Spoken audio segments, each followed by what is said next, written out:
Okay. Assalamualaikum, kami keluarga Kishi Ichiki melintas langsung dari Kundasang Sabah pada 31 Februari Mei 2026 ingin mengucapkan selamat datang, selamat bercuti kepada semua. Berlatar belakangkan gunung Kinabalu. Okey, bye.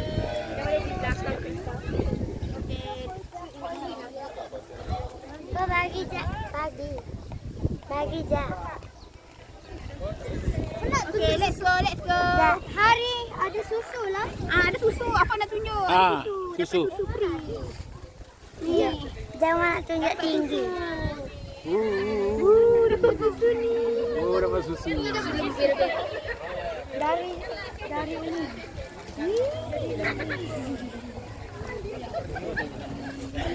Okey, dah jom. Ambil. Orang ni nak gambar sini pula, jom. Sebelum tu jangan ni lagi. Apa jangan ni lagi. Apa nak? Ada orang nak gambar. Apa nak bawa? Nak bawa ke mana?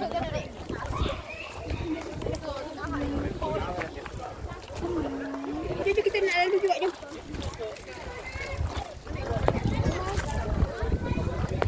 Umi lalu kat plaza. Cepatlah.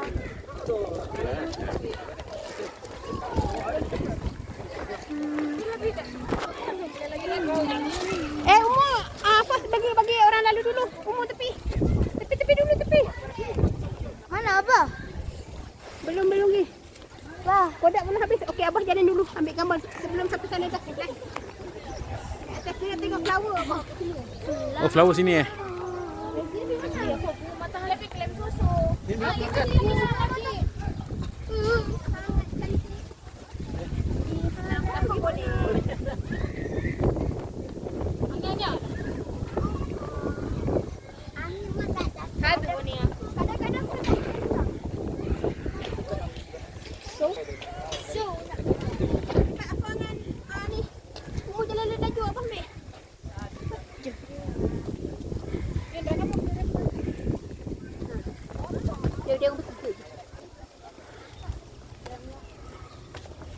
Dilarang memetik bunga.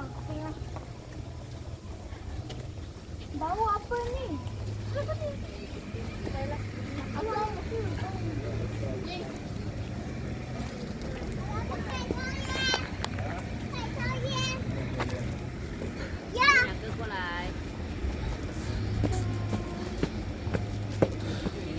Video.